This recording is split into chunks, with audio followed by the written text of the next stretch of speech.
शहर Delhi Rohini city centre के बाहर शाम के 7 बजे। क्या हुआ? मुझे क्यों बुलाया? वह भी इतना अर्जेंट? बोलकर ऐसी क्या मुसीबत आ गई थी? बताओ भी। मैंने कहा था उससे। वो टीना थी, मेरी गर्लफ्रेंड, जिसने मुझे फ़ोन करके जल्दी आने के लिए कहा था, पता नहीं क्यों। और अब बस मुझे घूर घूर कर देख रही थी। तो फिर अचानक मेरे गले लग गई थी। सिद्ध, मेरी परसों मंगनी है। पापा ने सब कुछ तय कर दिया है और 2 महीने बाद शादी की डेट फिक्स हो गई है। लड़का अमेरिका में रहता है, पर मैं तो इसमें रोने की क्या बात है? या तो खुशी की बात है। कॉन्ग्रेचुलेशंस यार, मैंने उसे खुद से हटाते हुए हंसते हुए कहा था। वो मगर सिद्ध, मैं तुमसे प्यार करती हूँ। मैं किसी और से शादी नहीं करना चाहती। और फिर तुमने भी तो कहा था यार। क्या कहा था मैंने? यह कहा था कि मैं तुमसे शादी करूँगा, नहीं ना? और ना ही ये कहा था कि मैं तुमसे शादी करूँगा। So it's over. You know कि मैं कभी सीरियस नहीं था। क्या तुम्हें नहीं पता था कि मैं कैसा हूँ? मैंने उससे कहा था, उसकी बात बीच में काटते हुए। पर सिद्ध, वो बोली थी। और मैं क्या Tina, just go, okay leave me.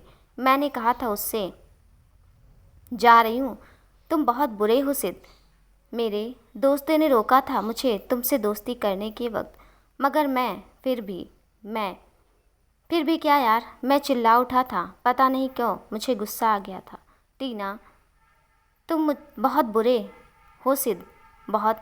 मैंने सोचा था कि मेरी मोहब्बतें तुम्हें बदल देगी, मगर नहीं, तुम कभी नहीं बदल सकती। मैं, हाँ, नहीं बदल सकता। मैं ऐसा ही हूँ मैं, और ऐसा ही रहूँगा, समझ गई ना? और बहुत बुरा हूँ मैं। यार, तुम लड़कियों की प्रॉब्लम क्या है? 2-4 दिन साथ घूम फिर क्या लिया? जरा हंस कर बातें क्या कर लो।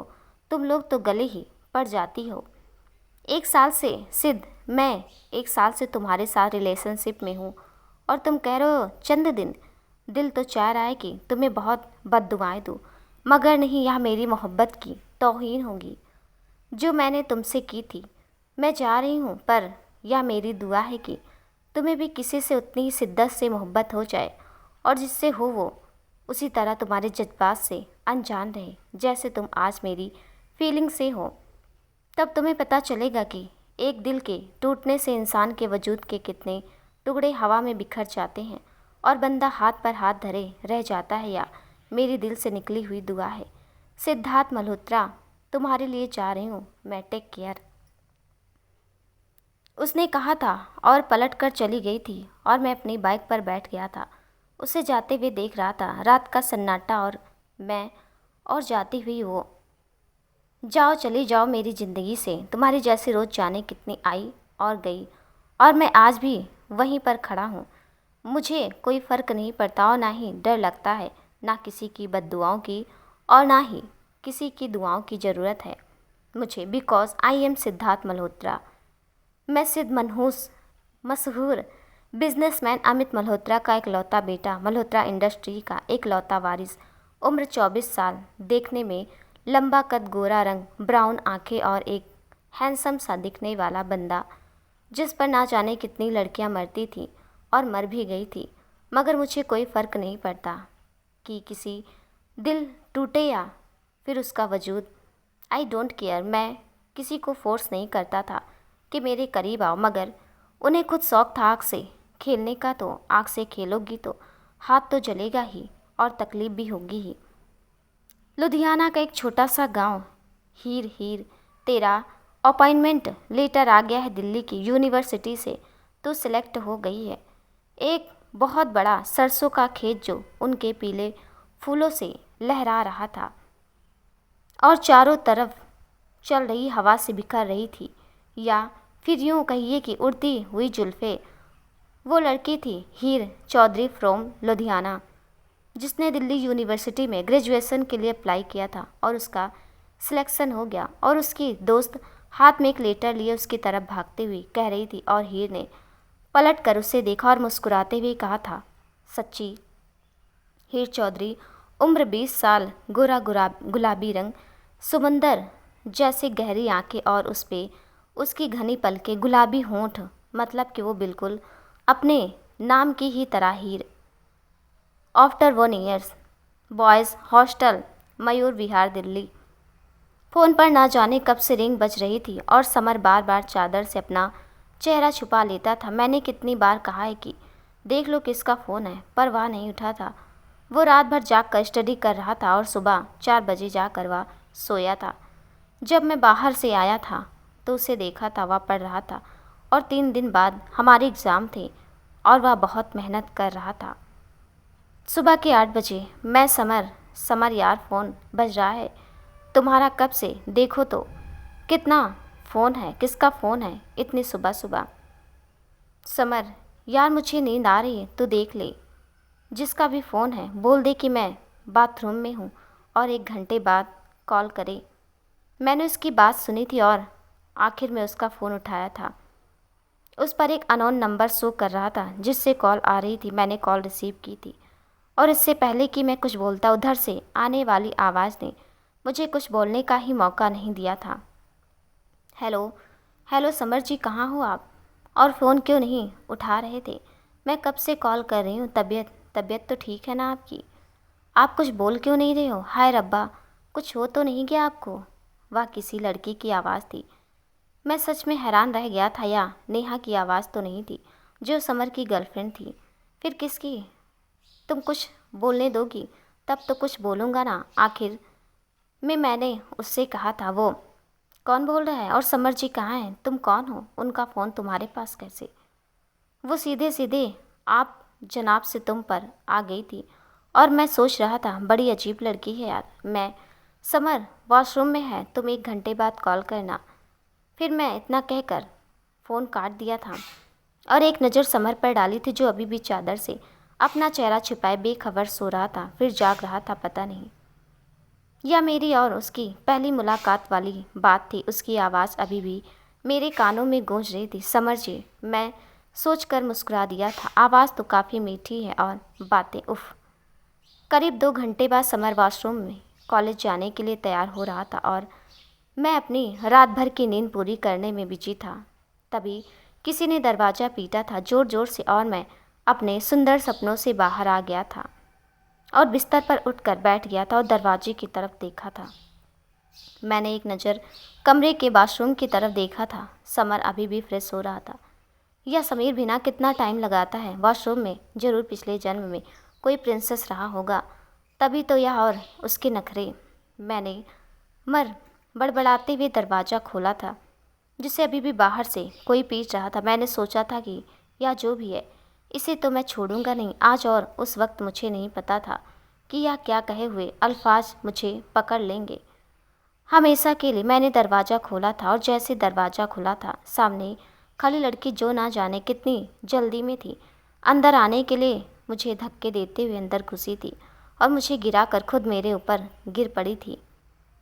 देखने में बिल्कुल मासूम चेहरा, गोरा रंग, काली स्याह भंवर थी आंखें, उस पर घनी पलकें, गुलाबी होंठ और उन पर दरबान के रूप में बैठा हुआ एक तिल। उसके खुले सुनहरे बाल जो मेरे चेहरे पर आ रहे थे उन्हें हटाते उसे देख रहा था।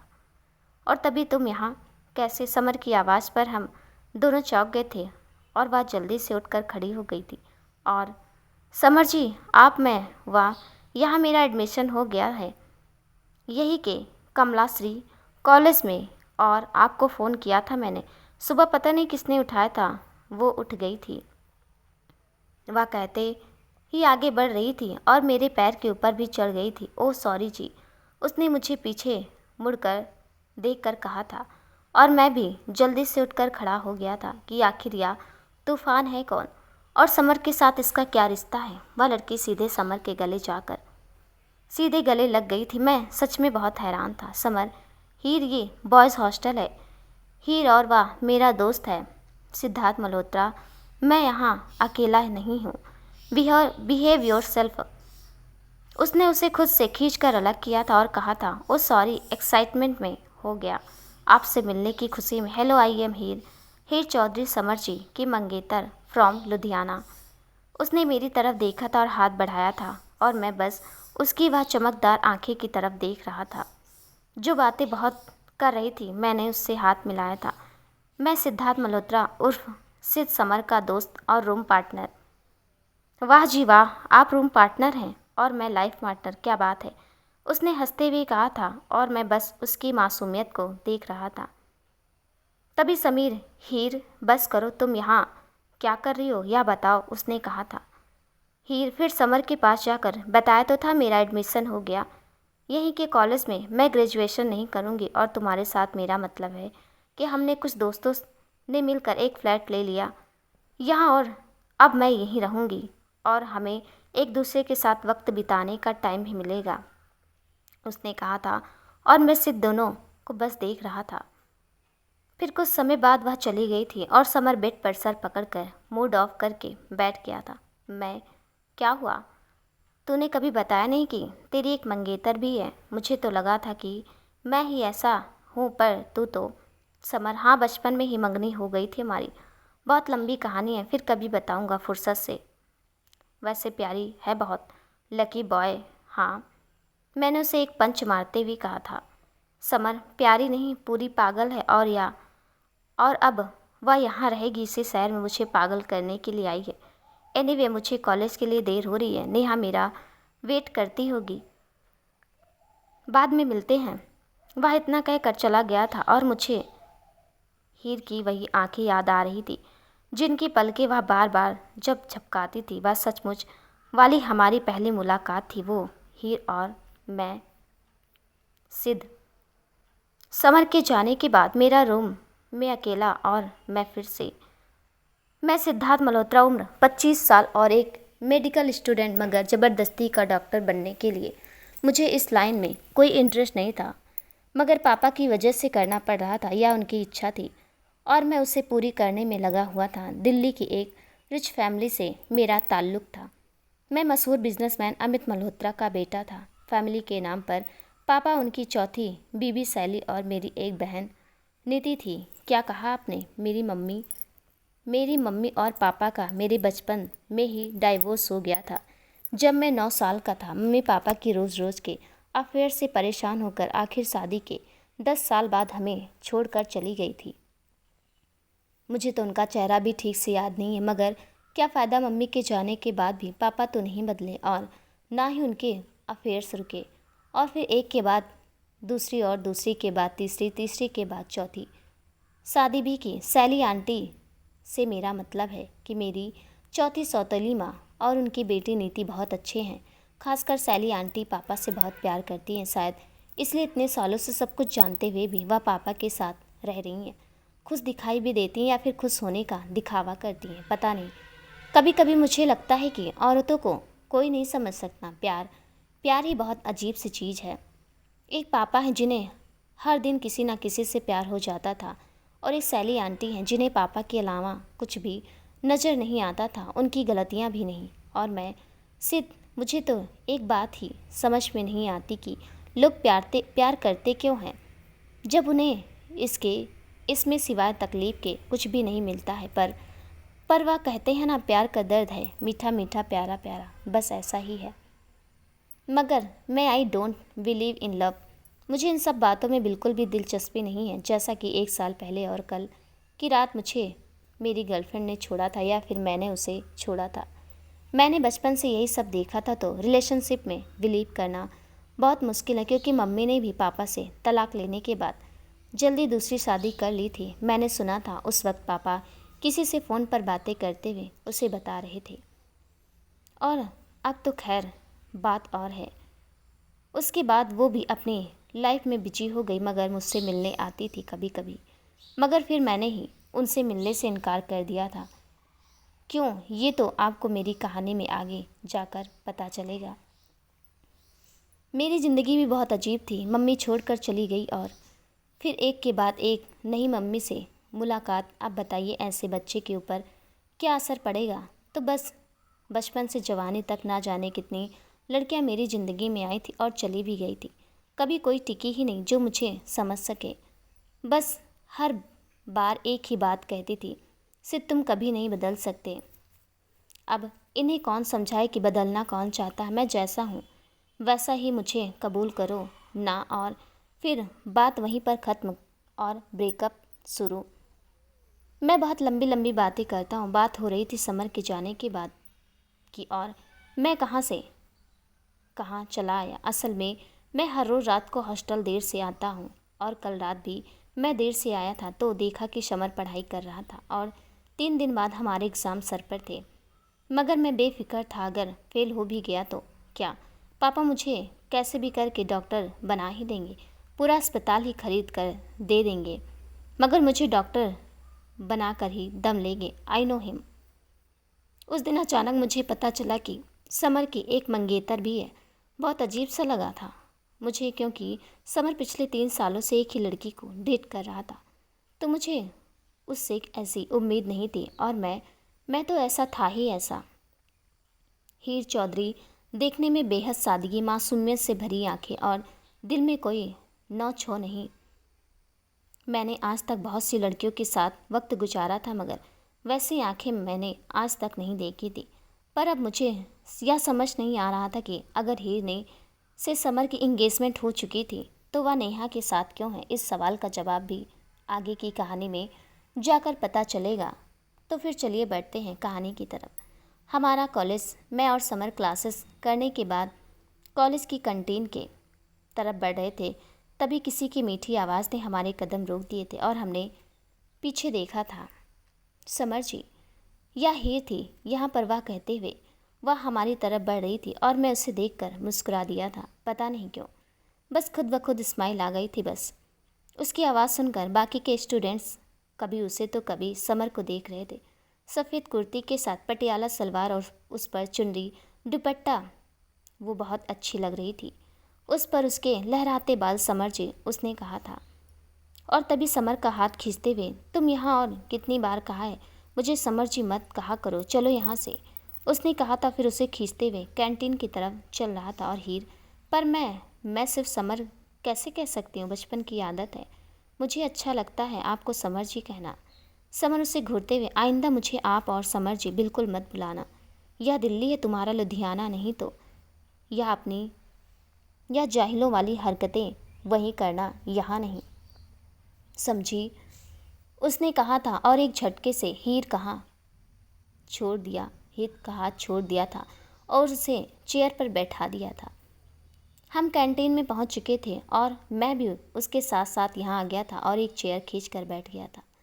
मैंने उस वक्त समर की तरफ देखा था जो हीर पर चिल्ला रहा था, और हीर की वह समंदर जैसी आंखों में लहरें उठ रही थी। ऐसा लग रहा था उनका पानी बाहर आ जाएगा और मुझे बहा ले जाएगा।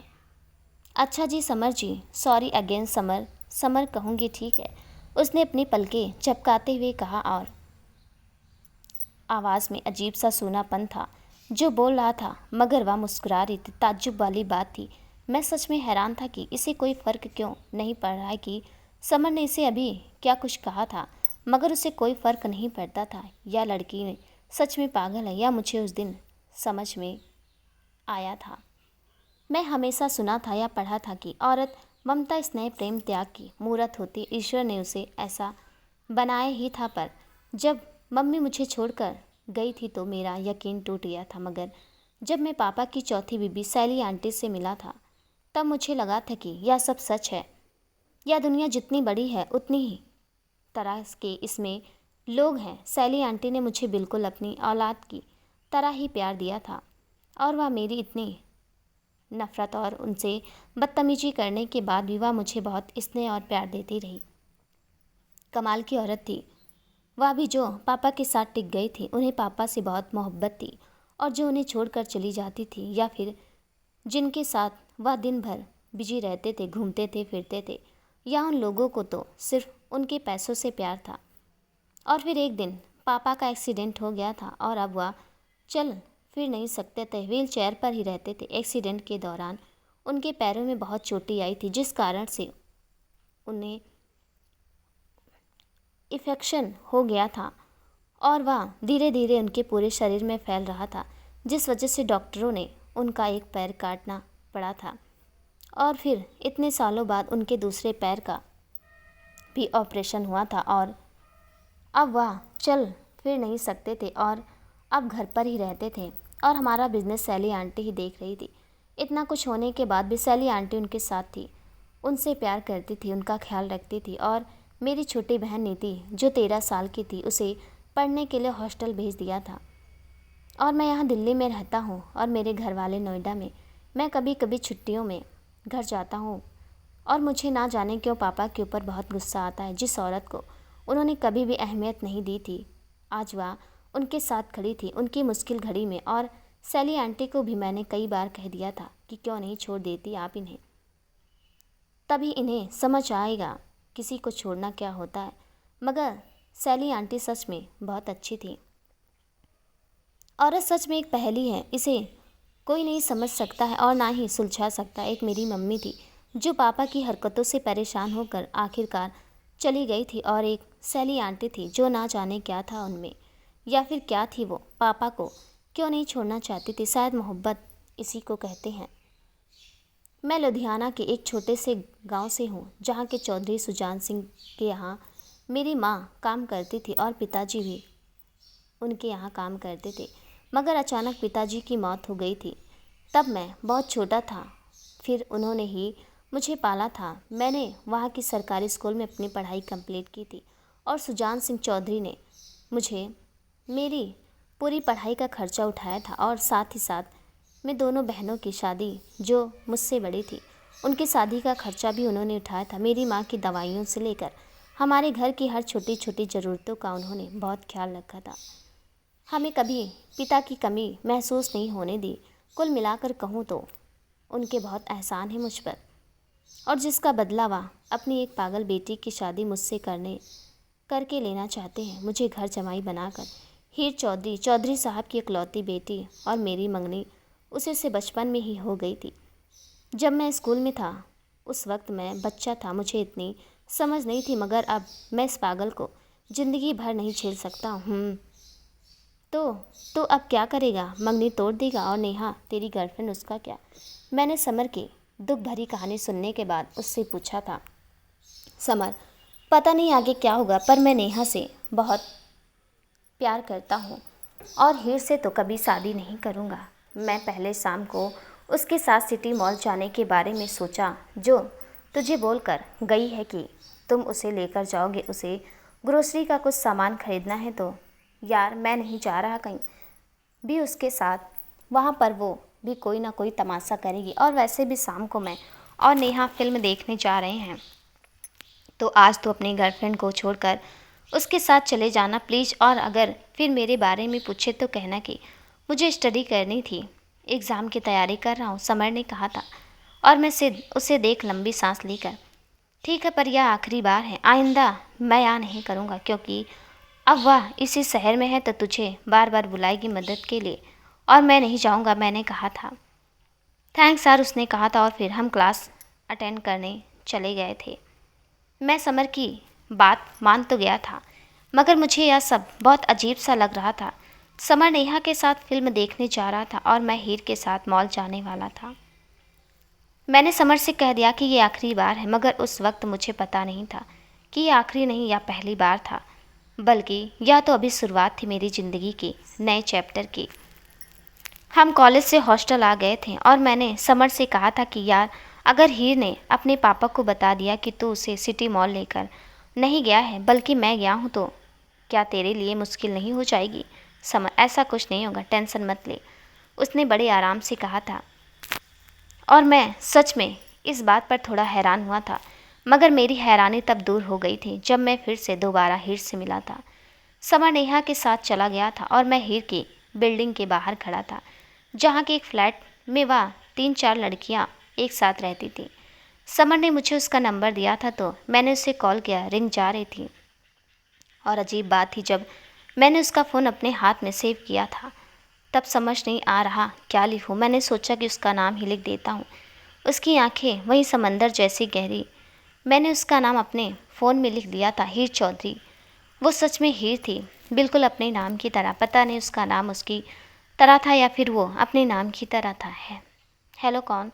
उसने कॉल रिसीव की थी और मैं ख्यालों से बाहर आ गया था। मैं सिद्ध। हीर, ओ सिद्ध, हाँ बोलो, कैसे हो? मैं ठीक हूँ, अभी दोपहर में मिले थे, मैंने उसकी बात पर हंसते हुए कहा था। पगली कहीं कि मैंने मन में सोचा था। हीर, हाँ मिले थे। कैसे फ़ोन किया और नंबर कहाँ से मिला? समर जी से। मेरा मतलब है कि समर ने दिया था। वह पूछ रही थी तो मैं हैरान रह गया था कि समर ने उसे बताया तक नहीं था कि मैं इसे लेकर सिटी मॉल जाने वाला हूँ। हाँ, समर ने ही दोबारा तुम्हारा नंबर दिया था। असल में उसे अपनी स्टडी करनी थी, 3 दिन बाद एग्ज़ाम है ना, तो उसने कहा है कि मैं तुम्हें लेकर सिटी मॉल चला जाऊं। वो खामोश हो गई थी। फिर अगले ही पल वो अच्छा उसने कहा था, मगर आवाज़ में वो खनक नहीं थी जो कुछ देर पहले सुनाई दे रही थी। अच्छा नहीं, मैं तुम्हारी बिल्डिंग के बाहर खड़ा हूँ, जल्दी से तैयार होकर आओ, मैंने उसकी बात पर कहा था। अच्छा जी, मैं बस 5 मिनट में आती हूँ, वेट, उसने कहकर फ़ोन काट दिया था और मैं अपनी बाइक के पास खड़ा था, इधर उधर सड़क के किनारे पर देख रहा था। पता नहीं क्यों ना चाहते हुए भी मुझे बार बार हीर का ख्याल आ रहा था। तभी मुझे आती हुई दिखाई दी स्काई ब्लू कलर का सलवार सूट और उस पर पिंक कॉम्बिनेशन में उसका वह गुलाबी दुपट्टा हवा में उड़ रहा था और उसके सिल्की बाल हवा में लहरा रहे थे। कानों में झुमके भी झूम रहे थे।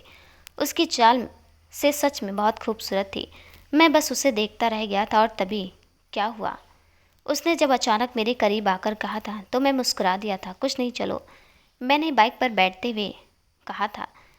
वो क्या मतलब, इस पर जाएंगे, उसने मुझे देख कर कहा था। और मैं सिंड्रेला की बग्गी आएगी क्या आपको सिटी मॉल लेकर जाने? फिर उसने, वैसे लुधियाना में मैं किसी सिंड्रेला से कम नहीं, आना कभी मैं अपनी बग्गी पर घुमाऊंगी, वह हंसते हुए कह रही थी और मैं बस उसकी आंखों की तरफ देख रहा था। अजीब बात थी, हम दोनों एक दूसरे के लिए बहुत बिल्कुल अजनबी थे। ये हमारी दूसरी मुलाकात थी, मगर ऐसा बिल्कुल नहीं लग रहा था। ऐसा लग रहा था जैसे मैं उसे हमेशा से जानता हूँ। पता नहीं क्यों वो मेरी बाइक पर पीछे बैठी हुई थी और मैं चला रहा था। ट्रैफिक बहुत था, बार बार ब्रेक मारने पर उसका हाथ मेरे कंधे पर रखना, फिर हटा लेना, सब कुछ मुझे अजीब से एहसास से मुत्तिला मुब्दिला करा रहा था जो पहले कभी नहीं हुआ था। मैं मिरर में उसका चेहरा देख रहा था, उसके खुले बाल जो हवा की वजह से बार बार उसके चेहरे पर आ रहे थे और वह उन्हें हटाते हुए कभी आगे तो कभी पीछे देख रही थी। और मैं बस सोच रहा था कि क्या सच में दुनिया में ऐसे लोग भी होते हैं। उसकी मासूमियत में सोच रहा था कि यह पागल है जो समीर से इतना प्यार करती, या फिर समीर जो इसके पागलपन के पीछे छुपे हुए उसके गहरे जज्बात को समझ नहीं पा रहा था और उसे छोड़ना चाहता था। या फिर लास्ट में मैं जो सबसे बड़ा पागल था जो इन दोनों के बारे में सोच रहा था। हीर, मैंने शीशे में उसे देखते हुए कहा था। हाँ, उसने मेरी आवाज़ पर चौंक कर मुझे देखा था। मुझे डर नहीं लग रहा था, मैंने कहा था। वह क्यों, मुझे बाइक पर बैठाना और चलाना दोनों आता है। आई डोंट फेयर, समझे, उसने कहा था। उसकी बात नहीं कर रहा हूँ, एक अजनबी लड़के के साथ आने में तुम्हें डर नहीं लग रहा है? मैं तुम्हें कहीं और लेकर चला गया तो मैंने बाइक रोकी थी और उसकी तरफ देखा था। नहीं ले जा सकते, समर जी ने कहा है, और तुम उनके दोस्त हो तो I believe you and I also believe Samar ji more than you, उसने अपनी घनी पलकें झपकाते हुए कहा था। और मैं जो से डराने की कोशिश कर रहा था मुस्कुरा दिया। वो अजीब लड़के थे यार, समझना वेरी टफ। फिर मैं उसे सिटी मॉल लेकर पहुंचा तो फिर हम समंदर गए थे। उसने एक ट्रॉली ली थी और उसमें बस सामान भरती जा रही थी और मैं उसकी इस हरकत पर हंसी रोकने की कोशिश कर रहा था। यह सब तुम अपने लिए ही ले जा रही हो या पूरे शहर को न्योता देना है? मैंने ग्रोसरी से भरी ट्रॉली की तरफ देखकर कहा था। तुम्हें बड़ी फिक्र हो रही है, जैसे बिल तुम्हें ही देना है, उसने मुझे मुँह चिढ़ाते हुए कहा था। और मैं सच में उसकी इस हरकत की बेबाकी के आगे हंस पड़ा था। फिर वो, सिर्फ तुम भी कुछ ले लो, अचानक उसने कहा था। और मैं नहीं, मैं क्या लूँ? लो लो बिल, मैं पे कर दूंगी, उसने मुस्कुराते हुए कहा था। और मैं उसकी बात पर ज़ोर ज़ोर से हंस पड़ा था। तुम मेरा बिल पे करोगी? सिद्धार्थ मल्होत्रा का, पागल हो क्या? मैं बस हंसे ही जा रहा था और बस वह मुझे हंसते हुए देख रही थी। और तभी उसने मेरे मुंह पर हाथ रख दिया था और मैं चुप हो गया था। वह मुझे देख रही थी घूर घूर कर और मैं उसकी आंखों के सागर में डूबता जा रहा था। पता नहीं क्यों क्यों मैं तुम्हारा बिल पे नहीं कर सकती? तुम कहीं के नवाब हो क्या? उसने अचानक कहा था और मैंने उसका हाथ अपने होठों से हटाते हुए उससे कहा था, नवाब ही समझ लो। अच्छा जी, उसने कहा था। हाँ जी, मैंने भी कहा था। और फिर हम दोनों हंसने लगे थे। उसने समीर के लिए एक टी शर्ट खरीदा था और मेरे लिए भी उसने। मैंने बहुत मना किया था पर उसने कहा कि थैंक यू, गिफ्ट है तुम्हारे लिए, तुम मुझे यहाँ लेकर आए, तुम बहुत अच्छे हो सिद्ध। और उसकी बातें सुनकर मैं सोच रहा था कि यह पहली लड़की है जो मुझे अच्छा कह रही थी, क्योंकि वह मुझे जानती नहीं थी कि सिद्धार्थ मल्होत्रा और सिद्ध क्या चीज़ है। आप इसे इत्तेफाक कहिए या कुछ और, पर उसका और मेरा मिलना सच में बहुत अजीब सा एहसास था मेरी ज़िंदगी का। शॉपिंग के बाद उसने क्रेडिट कार्ड से बिल पे किया था। वाह, उसके बाऊजी ने उसे दिया था। उसने मुझे बताया था। वाह, बहुत बातूनी थी सच में यार। नहीं तो एक बार में इतने सवाल कौन करता है? सिद्ध, तुम और समर एक दूसरे को कब से जानते हो? तुम कहाँ से हो? लगते तो यहीं के हो। तुम्हारे पापा क्या करते हैं? तुम्हारे भाई बहन हैं? मेरे तो नहीं है। मेरे घर में बस मेरी बेबे है और बाऊजी हैं। मम्मी तो बहुत पहले हमें छोड़कर चली गई थी इस दुनिया से। उस वक्त मैं 8 साल की थी, पर बाऊजी ने कभी उनकी कमी महसूस नहीं होने दी। और मैं इस पूरी दुनिया में सबसे ज़्यादा और उनसे ही प्यार करती हूँ, फिर समर जी से, और उन्हें बचपन से जानती हूँ। और और मैं बहुत थक गया हूँ इस बैग का बोझ उठाते उठाते। मैंने उसकी बात को बीच में काटते हुए कहा था, जो बड़े शान से इतने सारे शॉपिंग बैग्स मुझे पकड़ाकर खुद हाथ डुलाते हुए आगे आगे बढ़ी जा रही थी। मुझे ऐसा लग रहा था जैसे वह मालकिन है और मैं। आप समझ रहे होंगे कि मैं से मेरा मतलब था क्या। ओ सॉरी सिद्ध, कुछ मुझे दे दो। सॉरी हाँ, असल में बातों बातों में के दरमियान मुझे ध्यान ही नहीं रहा, और तुम भी सिद्ध, पहले कहना चाहिए था। अच्छा सुनो, उसने मेरे हाथों से शॉपिंग बैग्स लेते हुए कहा था, और मैं उसकी आंखों में देख रहा था जिसमें अजीब सी हिचकिचाहट थी, पता नहीं क्यों। हाँ बोलो, मैंने कहा था। तुम ये सब समर को मत बताना, नहीं तो उन्हें बुरा लगेगा। मैं फिर से उसने कहा था और चुप हो गई थी। ना जाने क्यों मैं उसे सब बताऊंगा कि तुमने मुझे कितना परेशान किया, और अब मैं तुम्हारे साथ कहीं नहीं जाऊंगा। क्या सच में? उसने अपनी चौंकती आंखों से मुझे देखा था और मैं उसकी आंखों में आंखें डालकर, और नहीं तो क्या, वो सच में डर गई थी और मैं ज़ोर ज़ोर से हंस पड़ा था। मैं मजाक कर रहा था यार, तुम सच में सीरियस हो गई? मैं तुम्हें छोड़ूंगी नहीं सिद्ध, उसने मुझे धक्के मारते हुए कहा था। बहुत अजीब बात थी, हमारी दूसरी मुलाकात थी, मगर उसे देखकर ऐसा बिल्कुल भी नहीं लग रहा था कि मैं उसके लिए अनजान हूँ। फिर मैंने खुद को बचाते हुए उससे कहा था, मैं थक गया हूँ और मुझे भूख भी लग रही है। चलो, इस फ्लोर पर एक बहुत अच्छा रेस्टोरेंट है, मैं तुम्हें वहाँ की कोल्ड कॉफ़ी पिलाता हूँ और कुछ खिलाता हूँ, चलो। फिर हम दोनों वहाँ के एक रेस्टोरेंट में गए थे। वो बैठी हुई थी और पर्स में से फ़ोन निकाल कर देख रही थी। रात के 8 बजने वाले थे। मैं और वह करीब 3 घंटे से घूम रहे थे। इतना टाइम तो मैंने आज तक अपनी किसी एक गर्लफ्रेंड को भी नहीं दिया था, पर पता नहीं क्यों हीर के साथ वक्त का पता ही नहीं चला। फ़ोन में बार बार क्या देख रही हो? मैंने उसे फ़ोन में बिजी देख कर पूछा था। वो कुछ नहीं, समर जी का कॉल चेक करी थी, उन्होंने फ़ोन नहीं किया अभी तक। तो यह बात है, मिस कर रही हो? वैसे एक बात तो बताओ, तुम्हें समर से इतना डर क्यों लगता? आई मीन तुम दोनों तो बचपन के दोस्त हो। वो कुछ देर खामोश रही और फिर इधर उधर देखने लगी। असल में समर के पापा और मेरे बाबूजी दोनों बहुत अच्छे दोस्त थे, और इसी वजह से हमारी भी दोस्ती हो गई। हम साथ में बड़े हुए हैं, मगर समर के पिताजी की अचानक मौत के बाद सब कुछ बदल गया। यह समर के पिताजी की इच्छा थी कि समर की शादी मुझसे हो, और हमारा रिश्ता बचपन में ही तय हो गया था। बाबूजी ने अपनी दोस्ती बखूबी निभाई, समर के घर वालों की सारी जिम्मेदारी उठाई, समर की भी पढ़ाई का सारा खर्चा उठाया, और क्या, मैंने ध्यान से उसकी बातें सुनते हुए कहा था।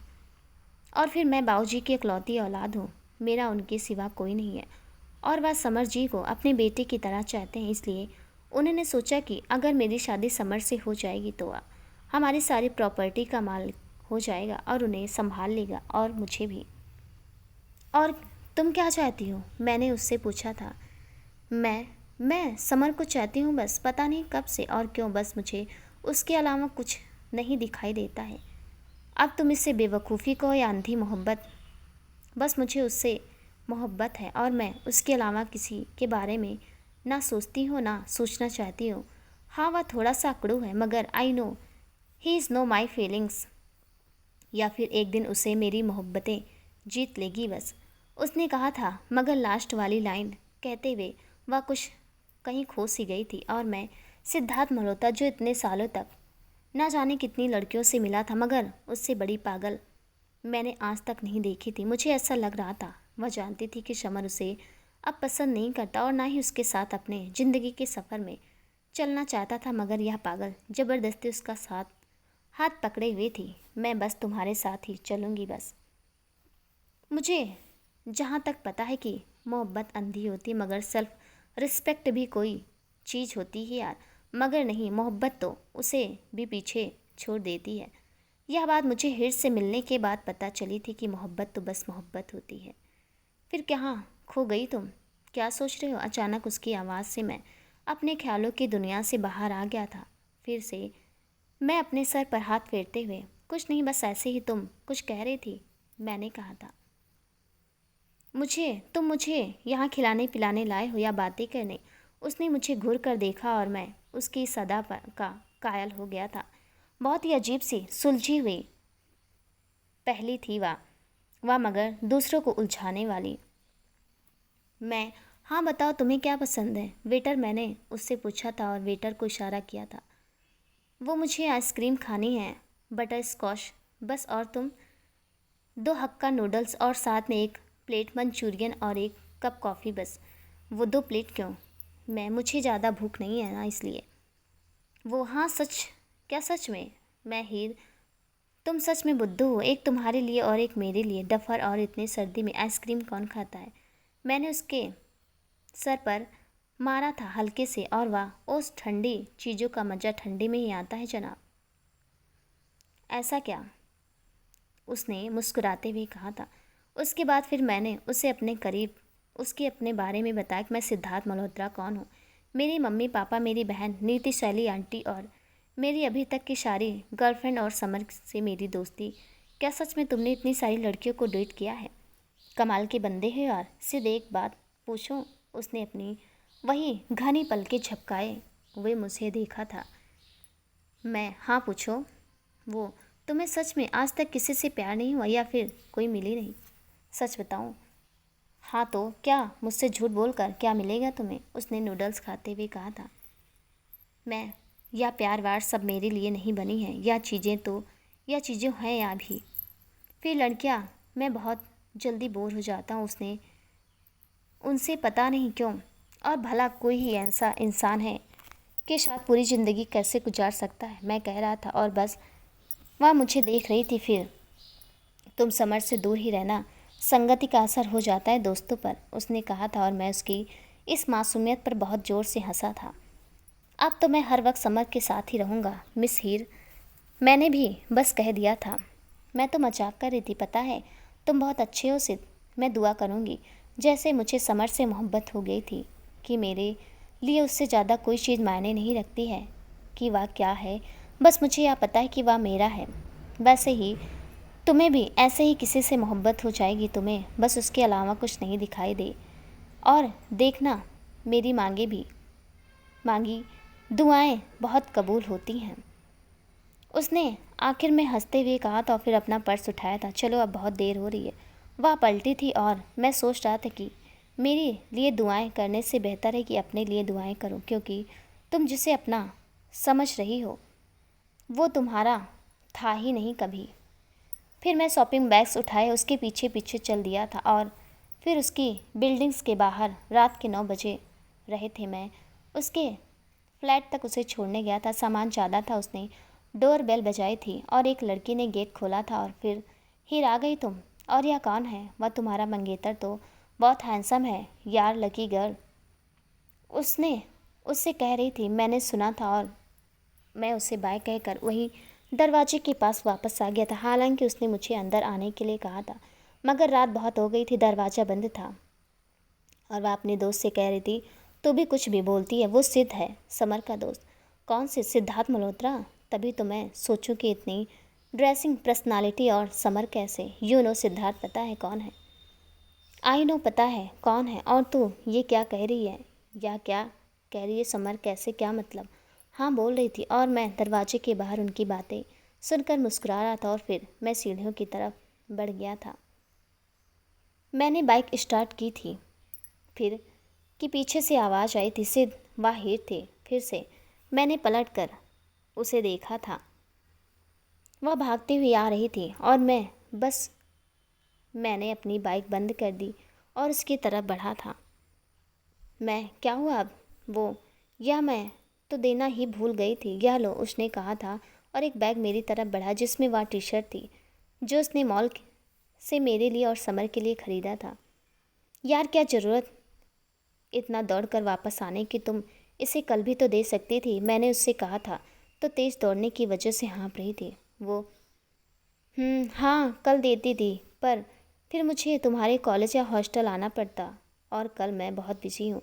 मुझे अपने कॉलेज में कुछ काम है और कुछ एडमिशन के पेपर जमा करने हैं, तो तुम ये समर को दे देना, उसने कहा था।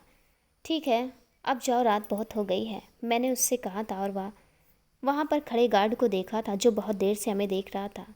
फिर मैंने उसका दुपट्टा ठीक किया और उससे कहा था, जाओ अब मैं भी चलता हूँ। वह बाय कहकर चली गई थी और मैं वहीं पर खड़ा था, ना जाने क्यों। जब तक वह बिल्डिंग के अंदर नहीं चली गई थी तब तक उसने पलटकर एक बार मुझे नहीं देखा था और मुस्कुरा दी। मुझे देखा था और मुस्कुरा दी और इशारे से कहा था थैंक्स, और मैं मुस्कुरा दिया था और वापस चला गया था मेरा हॉस्टल। मैं वापस आया तो देखा कि समर आ चुका था, स्टडी कर रहा था। मैंने उस बैग से उसकी टी शर्ट का पैकेट निकाल कर उसकी तरफ फेंका था। तब उसने मेरी तरफ देखा था। आ गए तुम, और या क्या है टी शर्ट, अच्छी है मगर किसके लिए, उसने कहा था। तेरी मंगेतर ने भेजी है तेरे लिए, कहा कि समर जी को दे देना। ओ अच्छा, उसने कहते हुए पैकेट को साइड में रख दिया था जैसे फेंक रहा। मुझे ऐसा लग रहा था कि वह खुश नहीं हुआ था। क्या हुआ, अभी तो तू बहुत खुश हो रहा था। फिर कुछ नहीं, बस यह बता कैसी रही आज की शाम। अपनी गर्लफ्रेंड को छोड़कर हीर के साथ शॉपिंग, ज़्यादा तंग तो नहीं किया उसने। नहीं यार, वह क्या तंग करेगी। You know I am Siddharth Malhotra, मैं उसके पास बैठे हुए कह रहा था। चलो अच्छा है। फिर मेरे बारे में पूछा था उसने कुछ। हाँ पूछ रही थी, और उसने कहा कि वह अपने बाबूजी को बता देगी तुम उसे यहाँ एक अनजाने लड़के के साथ शॉपिंग पर भेज रहे थे, खुद नहीं आए थे। क्या ऐसा कहा उसने। मैं नहीं मानता, उसने कहा था, और मैं खिलखिलाकर हंस पड़ा था। तू उसे इतनी अच्छे तरह से जानता है कि वह तुझसे कितना प्यार करती है, तो फिर क्यों उसके साथ धोखा कर रहा है, मैंने उससे कहा था। जो फिर से दोबारा किताबों में बिजी हो गया था। मेरी बात पर उसने चौंक कर मुझे देखा था। तो और प्यार की बातें कर रहा है सिद्ध, जो आज तक किसी एक लड़की के साथ 3-4 दिन तक नहीं टिक पाया, मुझे प्यार का मतलब बता रहा है। देख सिद्ध, हीर कोई प्यार व्यार नहीं करती है मुझसे, और मैं मेरे बहुत बड़े बड़े सपने में लुधियाना के एक छोटे से गांव में चंद ज़मीनों की खातिर अपने आप को बर्बाद नहीं कर सकता। और यह मेरा पर्सनल मैटर है, तो तू उससे दूर रह, समझा। उसने मेरे कंधे पर हाथ रखते हुए कहा था। और मैं, पर हीर के सपनों का क्या यार, मैंने उससे कहा था। फिर वाह बात मुझे आज अचानक क्या हुआ है, बड़ी फिक्र हो रही है। उसके उसके बाबूजी है ना, संभाल लेंगे उसे, और फिर भी ज़्यादा फिक्र है तो एक काम करना, तो शादी कर लेना उससे।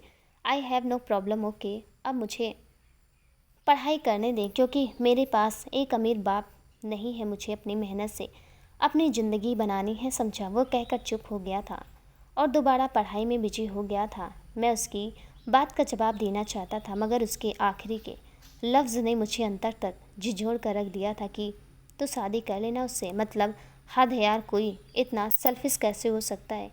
मेरी आंखों के सामने हीर का वह मासूम चेहरा आ गया था जिसने मॉल में कुछ समय पहले मुझसे कहा था कि उसे समीर के अलावा कुछ नहीं दिखाई देता और वह देखना भी नहीं चाहती, मगर समीर तो उसे ही देखना नहीं चाहता। कहानी बहुत उलझ गई थी। हीर से प्यार करती थी, समर नेहा से, और इन सब के बीच में सिद्धार्थ मल्होत्रा ना जाने कहाँ से आ गया था, या फिर यूँ कहिए कि आकर फंस गया था। हीर और मुझे मिले 1 हफ्ता होने वाला था और उस रात के बाद समर और मेरे बीच हीर को लेकर दोबारा कोई बात नहीं हुई थी।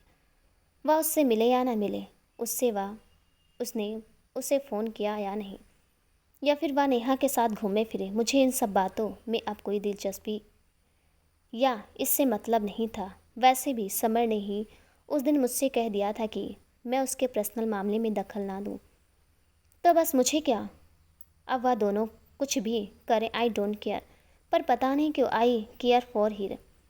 दिल में एक अजीब सा दर्द हो रहा था। वह सिद्धार्थ मल्होत्रा जिससे ना जाने कितनी लड़कियों का दिल तोड़ा था, आज एक लड़की के दिल टूटने का सोचकर दर्द से तड़प रहा था। पता नहीं क्यों, कुछ तो था उसके और मेरे दरमियान, मैंने जो मुझे बार बार ना चाहते हुए भी उससे जोड़ देता था, जैसा कि उस दिन हुआ था। मैं हॉस्टल से अभी निकल रहा था, शाम के 7 बजने वाले थे। आज कॉलेज से मैं सीधे एक एनजीओ चला गया था। वह एक वृद्ध आश्रम है, मैं अक्सर वहाँ जाया करता हूँ। पता नहीं क्यों, बस एक बार एक बुजुर्ग महिला मुझे रास्ते में मिली थी। उसे उसके बेटे ने यहाँ से कहकर छोड़ दिया था कि आप रुको, मैं अभी आता हूँ। और वह महिला रोड के किनारे एक बेंच पर बैठी हुई थी। मैंने उसे सुबह भी वहीं पर देखा था जब कॉलेज जा रहा था, और फिर शाम को भी देखा था जब वापस आ रहा था। और फिर मुझे पता चला कि उसके बेटे ने उसे यहाँ लाकर छोड़ दिया था और उससे झूठ कहा था कि अभी आता हूँ, बल्कि वह चला गया था हमेशा के लिए। मैंने उस महिला को बहुत समझाया, फिर अंत में उन्हें एक वृद्ध आश्रम में छोड़ दिया था। उनका नाम सुधा आंटी था। उम्र यही कोई 65 से 70 साल की होगी। तब से उसने उनसे कभी कभी मिलने जाता। वह बेचारी, अगर मैं कुछ दिन नहीं जाता तो वह के हेडलाइन नंबर से मुझे फ़ोन करके पूछती है कि मैं ठीक हूँ, आया क्यों नहीं उनसे मिलने। तो बस मुझे जाना पड़ता था, और आज भी कुछ ऐसा ही हुआ था। मैं उनसे मिलने गया था और वापस आ रहा था। मैं सोच रहा था कि ये दुनिया की भी कितनी अजीब है। एक मैं हूँ जिसे उसकी माँ ने छोड़ दिया था, और एक सुधा आंटी थी जिन्हें उनके बेटे ने छोड़ दिया था। तभी मेरे फ़ोन की रिंग हुई और मैंने बाइक रोकी थी। जेब से फ़ोन निकाल कर देखा था तो मैंने उस पर हीर का नंबर लिखा हुआ था। एक पल के लिए मेरे दिमाग में समर की बात गूंज रही थी। मेरा पर्सनल मैटर है। मैंने सोचा कि मैं फ़ोन नहीं उठाऊंगा। फिर पता नहीं क्यों मेरे मन ने कहा कि क्या पता वह मुश्किल में हो। मैंने कॉल रिसीव की थी। हेलो हीर। हेलो सिद्ध, कहाँ हो तुम? प्लीज़ जल्दी आओ, मुझे बहुत डर लग रहा है। समर भी फ़ोन नहीं उठा रहे हैं और मेरे दोस्तों का भी कॉल नहीं लग रहा है, उसने कांपती हुई आवाज़ से कहा था। और मैं हैरान सा रह गया था, या यूँ कहिए कि मैं भी डर गया था कि अचानक क्या हो गया था कि वह इतनी घबराई हुई थी। उसने बताया था कि वह वहाँ के एक लाइब्रेरी में बुक खरीदने गई थी और उसे वक्त का पता ही नहीं चला था, और फिर लाइब्रेरियन ने लाइब्रेरी बंद कर दी थी और वह अंदर फंस गई थी। उसने बहुत आवाज़ दी थी मगर कोई सुन नहीं रहा था। मैं उसकी बात सुनकर जल्दी से वहाँ पहुँचा था, मगर समझ नहीं आ रहा था कि अंदर कैसे जाऊँ। वहाँ पर तो ताला बंद था। फिर क्या था, मैं सिद्धार्थ मल्होत्रा जिसने आज तक अपनी गर्लफ्रेंड के लिए कभी गर्ल्स हॉस्टल की खिड़कियों से छलांग तक नहीं लगाई थी, आज मिस हीर चौधरी के लिए पाइप से चोरी से लाइब्रेरी की खिड़की से अंदर घुसा था। और फिर मैंने उसे आवाज़ दी थी, हीर हीर कहाँ हो तुम? और फिर वह मुझे वहाँ पर मिली थी, एक बुक शेल्फ के नीचे छुप कर बैठी हुई थी। और जब मैंने लाइट्स ऑन की थी तो वह उठकर खड़ी हो गई थी। सिद्ध, उसने कहा था, और उसकी हो समंदर जैसी गहरी आंखें, उसमें बादल उमड़ रहे थे और बरस रहे थे। वह दौड़ते मेरी तरफ आई और गले लग गई थी। उसका पूरा बदन कांप रहा था। वह बेतहासा रोई जा रही थी। उसके आंसू मेरे कंधे को भिगोए जा रहे थे। एक अजीब सा एहसास हुआ था मुझे जब वह मेरे गले लगी थी। मेरी धड़कनें एकदम से जैसे रुक सी गई थी। मैं सिद्ध, जिसने ना जाने कितनी लड़कियों के साथ फ्लर्ट किया था, आज हीर के मुझे गले लगाने से कुछ महसूस हो रहा था। मैं समझ नहीं पा रहा था कि आखिर हो क्या रहा है मुझे। और तभी आवाज़ आई थी, कौन है वहाँ? किसी ने कहा था, और वहाँ का एक गार्ड जो लाइट जलाता हुआ देखकर वहाँ आया था। और फिर मैंने जल्दी से हीर को पकड़ा और एक कोने में छिप गया। वह लाइट्स ऑफ करके चला गया था और मैं हीर, बस हम दोनों वहाँ अकेले थे। पर बहुत ही अजीब सी बात है, वह मेरे इतने करीब थी और मैं उसे देख रहा था, उसके आंसुओं को पोंछ रहा था। फिर मैंने जैसे तैसे करके उसे वहाँ से बाहर निकाला था। मोहब्बत अजीब सा एहसास है, आप लाख ठुकरा लें या फिर बचने की कोशिश कर लें, मगर ये इसके वार से नहीं बच सकते। क्या सिद्ध को हीर से मोहब्बत हो जाएगी? देखते हैं अगले भाग में। कहानी कैसे लगी हमें कमेंट में ज़रूर बताइएगा। मुझे पता है दोस्तों, ये कहानी आप लोगों को थोड़ी सी अजीब लगेगी, लेकिन कहानी बहुत ही प्यारी है। और प्लीज़ चैनल पर नए हैं तो चैनल को सब्सक्राइब कर दीजिएगा। मिलती हूँ अगले भाग के साथ, तब तक के लिए नमस्कार।